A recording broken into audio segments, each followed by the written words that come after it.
जी, आत्ममंथन में आपका स्वागत है। गुरु और शनि के बारे में जो मैंने आपको उस दिन बताया था, आप लोगों ने मुझे कहा कि आप लोग 12 राशियों के बारे में भी जानना चाहते हैं और कुछ आप लोगों के प्रश्न भी थे, उसको भी मैंने इसमें इंक्लूड किया है। तो वो भी मैं आप लोगों को साथ साथ उनके जवाब देती जाऊंगी, ताकि आपको जो है ये जो टाइम आया है ये आपको ठीक से समझ में आ सके। एक्चुअली जब ये दोनों बड़े ग्रह आसपास आते हैं, मैंने बहुत वीडियोस बनाई हैं जिसके अंदर आपको इनके बारे में बहुत कुछ समझाया है। ये इतने पास आते हैं तो ये एक दूसरे को क्रॉस करते हैं, तो हमारे जो चार्ट होता है उसके अंदर भी कहीं ना कहीं हमें अफेक्ट करते हैं। कहीं ना कहीं का अर्थ ये है उसी घर में जहाँ अफेक्ट करते हैं। सपोज़ करो आपकी मेष राशि है, तो अगर 10th के अंदर ये लग रहा है गुरु और शनि का गोचर, तो ये जो है डबल गोचर लग रहा है, तो वो आपके 10th हाउस को यानी कि कर्म के भाव को ही अफेक्ट करेगा। ठीक है, तो जब आपको वहाँ अफेक्ट करता है तो आपको रिजल्ट्स जो है उसके अकॉर्डिंग ही देनी शुरू कर देता है। तो अगर मेष राशि वालों के लिए हम देखते हैं तो मेष राशि वालों के लिए वो बड़ा कोई काम स्टार्ट होने का, क्योंकि इन दोनों के बिना तो विवाह भी नहीं होता, क्योंकि ये प्लानिंग में टाइम लगाते हैं। यानी कि आपने नींव रखी है और घर बनाना है, तो ये टाइम पीरियड जो है वो लगातार आपके इस बड़े कार्य को पूरा करने में लगा देगा। तो अब गुरु जो है वो गाइडेंस दे रहा है और शनि जो है वो मेहनत कर रहा है। तो इन दोनों के बिना, क्योंकि अब हम शादी लगाएं या कोई भी बड़ा कार्य लगाएं, सपोज़ करो हमने शादी को अरेंज कर लिया, ठीक है, शादी करनी है हम लोगों ने, अब गुरु ने बाकी चीज़ें मैनेज कर ली और उसके अंदर भाग दौड़ कितनी ज़्यादा होती है, लेबर कितनी ज़्यादा होती है, काम कितना होता है कि शादी के बाद आपको इस तरह से लगता है कि हाँ पता नहीं कितना बड़ा बोझ सर से हटा, लेकिन उतने टाइम आप लगातार काम करते ही जाते हो, आपके लिए काम ख़त्म ही नहीं होते, यानी कि वर्क बहुत ज़्यादा हो जाता है। ठीक है, आपको ये समझ में आई ना। इसी तरीके से जो ये डबल गोचर होता है, शादियाँ भी करवाता है, बड़े बड़े काम भी करवाता है, उस समय के अंदर आपके जो बड़े बड़े कार्य होते हैं जिनको एक्चुअली स्टेबिलिटी की ज़रूरत होती है, लॉन्ग टाइम रुकने की ज़रूरत होती है, वो इस समय में जो है कार्य होने चाहिए और होते हैं। ठीक है, अगर ये आप लोगों के लिए, सब राशियों के लिए कुछ ना कुछ लेकर आते हैं अलग अलग। अब मैंने मेष राशि के बारे में जिस तरह आपसे बात की है, तो उनके वो 10th हाउस को अफेक्टेड कर रहे हैं। अब 10th हाउस को अफेक्टेड कर रहे हैं, बाकी मैं पूरी डिटेल नहीं आपको बताऊंगी कौन कौन से हाउसेस अफेक्ट हो रहे हैं, क्योंकि वो मैंने आपको पहले बता दिया। बस मैं थोड़ा बहुत आपको ये बताने वाली हूँ कि मोटा मोटा क्या थोड़ा सा रहेगा, आपको किस तरह से उस चीज़ से हेल्प लेनी है। तो मेन आपको क्या करना है, अपने कार्य क्षेत्र के अंदर जो है वो प्रोग्रेस करनी है। उधर आपने कुछ नया काम शुरू किया है या कुछ कर रहे हैं, तो आपको उस चीज़ में दिक्कत ना हो, यात्राएं भी बनेंगी, अपने स्वास्थ्य का ध्यान भी रखें और चीज़ में आपको दिक्कत होनी नहीं चाहिए। ठीक है, अब उसी तरह से हम लोग वृष राशि को देख लेते हैं। अब वृष राशि वालों को जब हम देखते हैं तो उनके लिए जो है वो 9th हाउस में आ रहे हैं। तो जब 9th हाउस में आएंगे तो आपको भाग्य का सपोर्ट मिलेगा। ठीक है, आप जो करना चाहेंगे काम, वो आपके काम बनेंगे। ज़मीन जायदाद के रिलेटेड आपको लाभ मिल रहा है, पिता से सपोर्ट ले लो, धर्म स्थान से आपको अब भाग्य का भी साथ मिल रहा है, तो कुछ ना कुछ वहाँ के लिए भी आपको ध्यान रखना है, पिताजी का ध्यान रखना है। उसके बाद आपके काम के क्षेत्र भी बढ़िया हो रहा है, आपका जो लाभ मिलना है जहाँ से, वो भी हो रहा है आपके लिए। और माता पिता दोनों का आप ध्यान रखें, उनके स्वास्थ्य की कोई दिक्कत ना हो, उनको आप कोई दिक्कत हो तो आप उसको दूर करने की कोशिश करें। उसके बाद ज़मीन जायदाद का लाभ भी आपको होता हुआ दिखाई देता है। ठीक है, आपको इस तरह से समझ आ गई। अब हम ले लेते हैं मिथुन राशि वालों को। मिथुन राशि वालों के लिए 8th हाउस में है, तो आपको थोड़ा सा एकांत या एकाकी रहना या अपने आप से बात करना या अपने लिए टाइम देना, आइसोलेट करने वाला हिसाब किताब दिखाई देता है। लेकिन आप किसी किसी विषय के ऊपर कुछ ना कुछ लर्न कर सकते हैं, कुछ ना कुछ कर सकते हैं, यानी कि आप कोई गुप्त विद्याएं सीखना चाहें तो वो सीख सकते हैं। आपको कहीं ना कहीं से आपका फंसा हुआ पैसा है वो भी निकलता हुआ दिखाई देता है।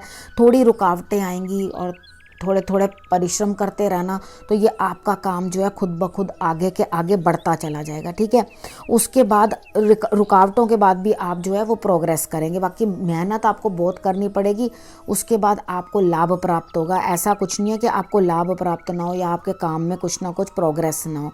ठीक है, पार्टनरशिप के अंदर और बिजनेस के अंदर भी आपको लाभ होगा, लेकिन आपको भाग्य का साथ मिल रहा है। लेकिन आपने जो है एकांत में थोड़ा बैठना है, क्योंकि ये कह ही रहा है कि आप कोई ना कोई और विद्या भी सीखना चाहेंगे और उसके ऊपर काम करेंगे, तो उस विषय के ऊपर अगर आप वो काम करें तो आपको बेटर रिजल्ट्स मिलेंगे।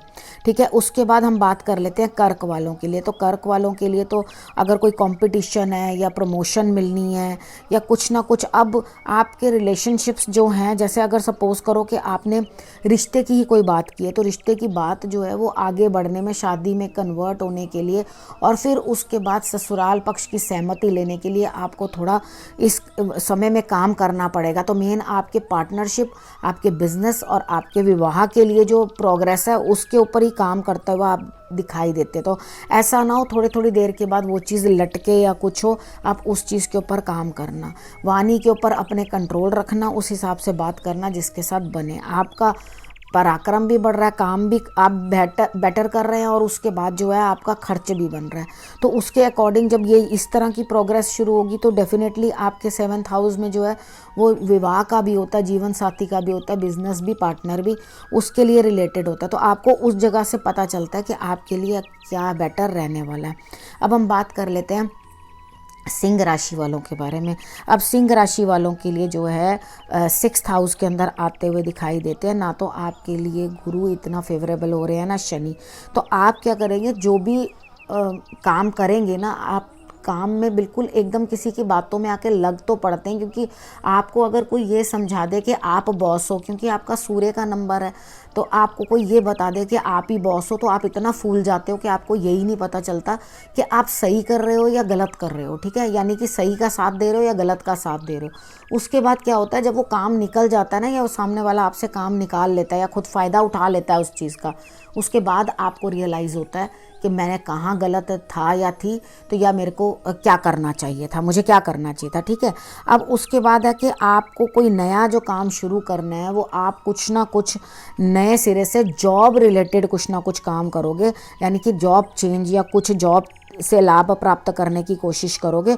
और उसके बाद आपके लिए जो काम करेगा, आपका लाभ स्थान भी, जो आपको लाभ हो रहा है कहीं से, आपको धन भी प्राप्त हो रहा है, सब प्राप्त हो रहा है, लेकिन आप दूसरों के काम ज़्यादा आओगे। यानी कि यहाँ पर आप दूसरों को ज़्यादा हेल्प करते हुए या उन्हें ज़्यादा फ़ायदा कराते हुए दिखाई देते हो। ठीक है, आप अपने फ़ायदे के बारे में भी सोचो, नेचुरली आपको फ़ायदा होने ही वाला है, कोई दिक्कत नहीं है। बाकी थोड़ी सी अपनी हेल्थ का आप ध्यान रख लेना, उस चीज़ के लिए आप कंसर्न रहना। ठीक है, तुरंत चिकित्सक सलाह ले लेना। उसके बाद हम बात करते हैं कन्या राशि वालों के बारे में। कन्या राशि वालों को खुद को इतना फ़ायदा होता हुआ दिखाई नहीं दे रहा। संतान भाव जो है वो उनका एक्टिव हो रहा है और उसके बाद खर्च भी बन रहा है। वो चाहे आप संतान के ऊपर खर्च करें या कुछ ज़मीन जायदाद आपको या वाहन वगैरह, इनकी जो है आपको काम जो है आपके वो भी पूरे होते हुए दिखाई देते हैं। लेकिन मेन आपको जो फ़ायदा होता हुआ दिखाई देता है, आपके स्पाउस को होता हुआ दिखाई देता है या आपके पार्टनर को दिखाई देता है। जो आपके बिजनेस पार्टनर है उन्हें आप ज़्यादा फ़ायदा होता हुआ दिखाई दे रहा है, आपको उतना फ़ायदा होता हुआ दिखाई नहीं देता। अब हम तुला राशि वालों के बारे में बात कर लेते हैं। तुला राशि वालों के लिए आपके लिए क्या रहेगा कि आप लंबी यात्रा करेंगे, दूर की यात्रा करेंगे और यहाँ आपके जो मातृ भाव है, 4th हाउस जो है, उसके अंदर जाकर के ये गोचर जो है एक्टिव हो रहा है।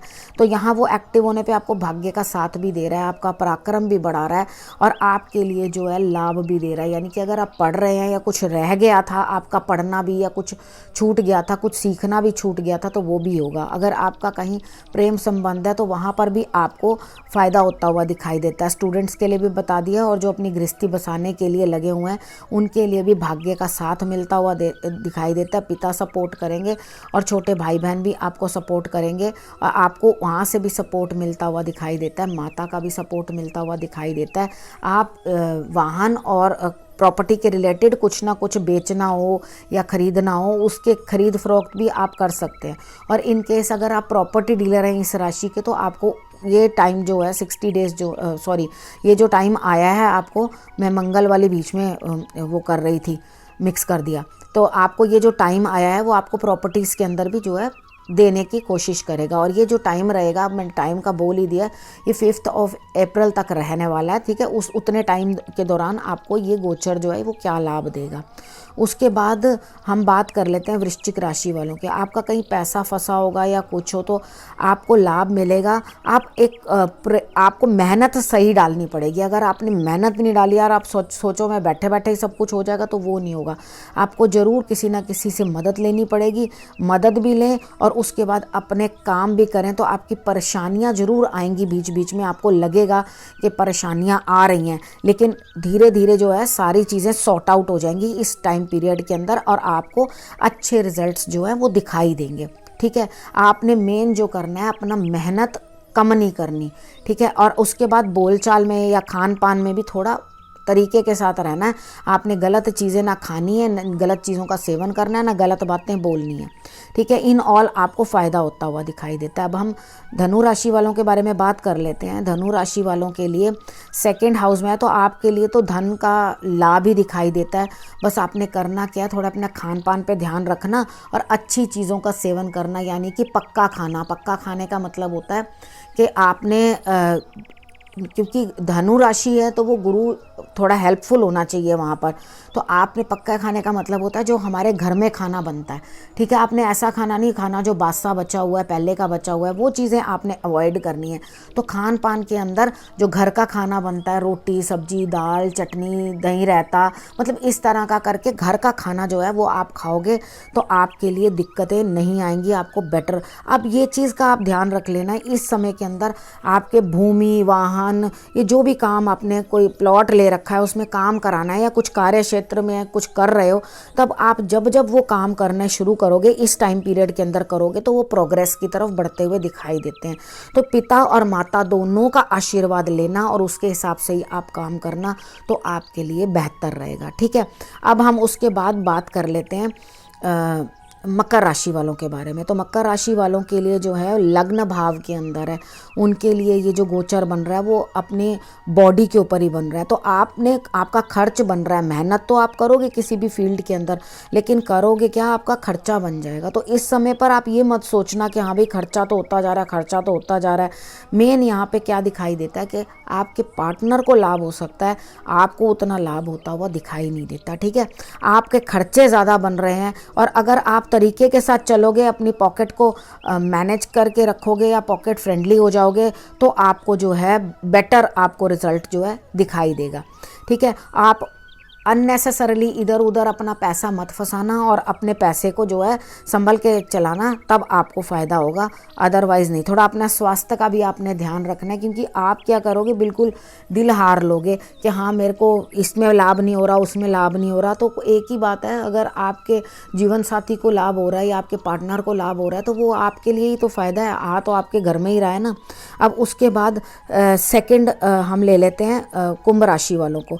अब कुंभ राशि वालों के लिए भी धन आगमन भी हो रहा है, आ भी रहा है और खर्चा भी बहुत हो रहा है। ठीक है, आपके लिए जो अफेक्ट कर रहा है वो 12th हाउस अफेक्ट कर रहा है। तो 12th हाउस अफेक्ट करता है तो वो खर्चा बहुत ज़्यादा अधिक हो जाता है और आप ना फैमिली की तरफ एक लापरवाह सा एटीट्यूड अपना लेते हो कि हाँ मुझे ये नहीं करना या मुझे वो नहीं करना। तो इट्स ओके, आप खर्चा जो है वो थोड़ा सोच समझ के करो और उसके बाद अपने स्वास्थ्य का ध्यान रखो, क्योंकि मे बी आप थोड़ा मानसिक तौर पे परेशान हो सको, क्योंकि लोग आपके पास भटकेंगे ही इसीलिए कि आपका फ़ायदा उठा सकें। यहाँ जीवन साथी के स्वास्थ्य की थोड़ी दिक्कत दिखाई देती है और उसके बाद आपके जीवन साथी को ही गेन होगा, लेकिन आपने क्या करना है कि उनको हेल्प करनी है ताकि वो अपनी इस इलनेस से या दिक्कत से बाहर आ सकें। तो उनका आपको ध्यान रखना है, यही आपका गोचर जो है आपको गाइड कर रहा है, क्योंकि खर्चा बन रहा है तो जीवन साथी के मेडिसिन पे या संतान के लिए कुछ ना कुछ इस तरह से खर्च हो सकता है। और जो अगर लाभ में मिलेगा तो आपको ना मिलके आपके जीवन साथी को मिलता हुआ लाभ इस समय में दिखाई देता है। यानी कि मकर और कुंभ दोनों ये राशियों के लिए जो है उनको लाभ ना होते हुए उनके जीवन साथी को लाभ होता हुआ दिखाई देता है। और कुंभ वालों के तो जीवन साथी को इलनेस भी दिखाई दे रही है, हेल्थ इश्यूज भी दिखाई दे रहे हैं, जो आपने खुद टैकल करने हैं, आपने संभालना है उस चीज़ को। ठीक है, अब हम बात कर लेते हैं मीन राशि वालों के बारे में। अब मीन राशि वालों के लिए मिला जुला सा है कि आपको सफलता तो प्राप्त होगी। ठीक है, आपके लिए जो है लाभ का वो जो है द्वार खुल रहा है, ठीक है, लाभ की जगह अफेक्ट कर रहे हैं आपके लिए। तो आपको क्या करना है, आपकी जो जो मन की इच्छा है वो पूर्ण होगी, ठीक है। अब आप ये सोचो कि मेरे को 50-50 क्यों बोला है, अब होगा क्या, आप कुछ ना कुछ जो है ऐसा करोगे जहाँ कहीं फंसे हुए भी पैसे हैं वो भी तो देने हैं ना, शत्रु भी तो मुखर है, खर्चा भी तो है ना, जहाँ लाभ प्राप्त हो रहा है तो वहीं तुरंत खर्चा हो रहा है। यानी कि एक जगह मेरी जेब में पैसे आ रहे हैं और दूसरी जगह मैं उसे ऐसे करके ऐसे दे रही हूँ, यानी कि जो कमाया वो ही गवाया। तो यहाँ पे क्या है, आ तो रहा है लेकिन आप उतना खर्च भी बढ़ा लोगे ना, तो मैं उसको 50-50 इसीलिए कह रही हूँ। अदरवाइज इस समय में आपकी जो भी इच्छाएं हैं वो पूर्ति होती हुई दिखाई देती हैं। तो इस गोचर का लाभ ऑलमोस्ट हर राशि को हो रहा है। और अगर मैं आपको उपाय बताऊं तो आप उपाय के तौर पे पीपल को आप दिया जला सकते हैं सैटरडे वाले दिन, वही बहुत है। गुरुजन का सम्मान करें। थोड़ा ये जो पीरियड होता है ये 20 ईयर्स के बाद वापस रिपीट होता है, 20 साल के बाद दोबारा इसी तरह का गोचर आता है। तो उस समय ये आपने अगर देखा है, इस समय आपको समझ में आ रही है किस तरह से करना है, तो एक नई नॉलेज है, एक अलग सी चीज़ है जिसे आप देखें। लोग इसको क्रिसमस स्टार भी बोल रहे हैं, ये दोनों इतने क्लोज आ गए हैं उसके कारण आपको लग रहा है क्रिसमस स्टार है, ये क्रिसमस स्टार नहीं है, ये दोनों के पास आने के, नज़दीक आने के जो हैं अफेक्ट्स हैं। तो इन ऑल आप लोगों को एक, और देश के लिए भी, सब चीज़ों के लिए एक नींव रखने का टाइम है। जैसे नींव पत्थर रखा जाता है और उसके ऊपर एक बड़ी इमारत बनाई जाती है। हम लोग जब मकान बनाते हैं तो उसके अंदर जब तक हम पिल्लर नहीं मजबूत डालते तब तक उसके ऊपर इमारत बन नहीं सकती ना। उसी प्रकार से जब ये इतने मजबूत ग्रह दो खड़े होंगे तभी तो आपके बड़े बड़े काम जो हैं वो खड़े होंगे और आपको जो है आगे प्रोग्रेस मिलेगी। तो ये थोड़ा चेंज का टाइम है, बदलाव का टाइम है, थोड़ा थोड़ा कोऑपरेट करें।